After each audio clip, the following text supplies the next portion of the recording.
Welcome to Celebrity Home Shopping. I'm your host Samir and I'm happy to have me.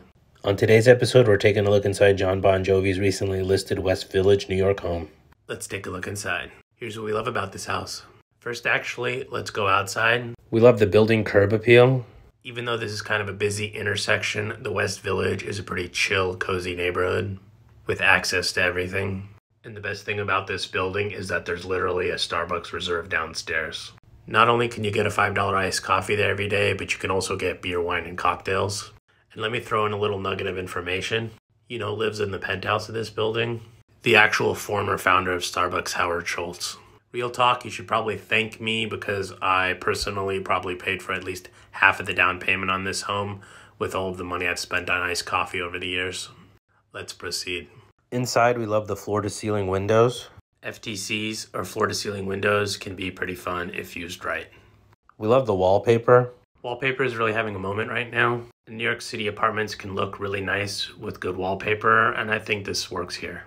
In the living room, we love that the couch has a coffee table built into it. You need a space that's large enough to have a sectional that could fit one of these, and it's my dream to have one day. On the other side of this space, we love the Louis Vuitton throw. As a Persian, I'm required to be draped in the most luxurious of fabrics. For $1,500, I'm going to be wrapping this around myself all the time. I'd even shower with it. We love this giant book. I could see him standing here and thinking about how slippery things are when wet. We love the wallpaper in this bedroom that they converted into a living room and office. Hey, Jon Bon, I like your wallpaper.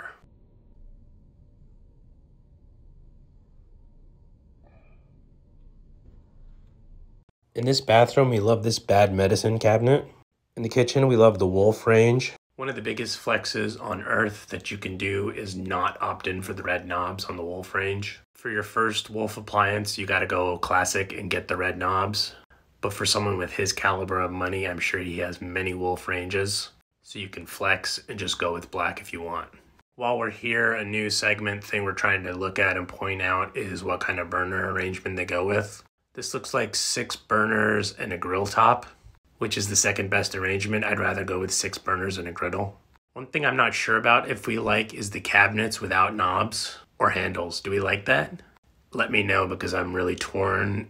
I like the clean look here, but grabbing this with your hand, the under part over the years is probably going to add a lot of fingerprints and a lot of unnecessary wear and tear. We love the city view in the main bedroom. Waking up with a nice city view is a top 5 way to wake up in the morning. We like the closet. And finally, we like the tub view. This is a good balance of some privacy while still allowing for a good view outside. If you recall last episode at Matt Stafford's Hidden Hills home, there was a deranged lack of privacy by the tub. Before we continue to what we hate, this is a good time to pause this video, like it, and subscribe to my channel if you haven't already. Thanks in advance. Here's what we hate about this house. We hate the powder room walls. I feel like I'm in a meat locker in here. I'd imagine John insisted on getting these walls and his interior designer said no. And then him saying, "It's my life, now or never. I ain't gonna live forever." And then his interior designer reluctantly agreeing to do it. We hate the chandeliers in the living room. Oops, forgot to take the hanging meat out of the picture. Sorry about that. We hate this little flower lamp. It's honestly not that serious. If I want to read, I could just leave the lights on in the room. I don't need this very specific light for it. We hate this telescope. You can't really ever see any stars in New York City, so I don't know what John is even looking at with this. What are you looking at, John? The person whose window I'm looking at in the apartment building's at my window right now. We'll just pretend like we didn't hear that. We hate this square table in the eating nook. If you're not going with rectangle, then circle only, please. Square tables also have a very high KTR, knee touching rate. And if my knee touches your knee, I can never look at you the same again. In this bedroom, we hate that there's another telescope. And we hate this chandelier. It looks like it's trying to give me a high five. And high fives just aren't part of the lump lifestyle. In the main bathroom, we hate this boob light. Bathrooms are one of the last places that you'd need a boob light since there are already usually boobs in there. And I'm just going to go ahead and throw this out there, but when I'm president, I will be banning and outlawing all boob lights across the country. Finally, we hate the balcony. It's so dinky that, as you can see, he doesn't even acknowledge it when he goes out onto it. Hi, everybody. Greetings from somewhere. You can see outside there's a little ledge Juliet balcony situation going on with each one of these windows. But this is kind of lame. For $22 million, I'd want like a fully connected, large outdoor space that I could actually use. And I feel like in this price range, you could find that somewhere in this neighborhood. This home ranked 3 out of 5 on the Homies home ranking scale. As always, welcome to the Stats After Show, where we take a deeper dive into the stats. Let's get right to the ranking. This home was okay. Very good location, but other than that, kind of plain, and nothing really stood out to me. And not having a good outdoor area really hurt, since I really feel like you could get that elsewhere at around the same price. The price per square foot, though, seems about right for New York City in this area. The building has decent amenities, like a pool.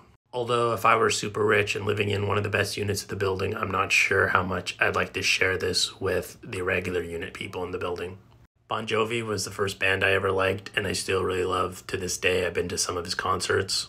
Def Leppard and Poison were probably the next 2 and 3 bands I liked. He listed this really big French-looking house in New Jersey last year. I'm not sure if it's still in the market, but I think he has another home there. I don't think he has anything else in New York City, but he bought this really huge home in Palm Beach for $43 million last year, I think. I think the Palm Beach home is his home base these days.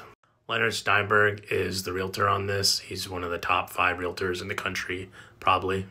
He's up there with Oren and Tal Alexander and Tomer Friedman out in LA, as well as the $1 Million Listing guys.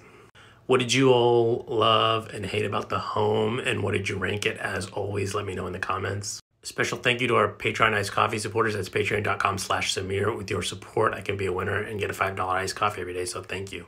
And a special shout out to our Patreon Plus producers at Spencer, Melissa, Dan, Teddy, Megan, Lauren, Henry, Gretchen, Julie, Bargav, Ellen, Paul, Alyssa, Ann, Colin, Mike, Sarah, Emmy, Farry, and Beth. Thank you so much. And here our producers, give them a round of applause.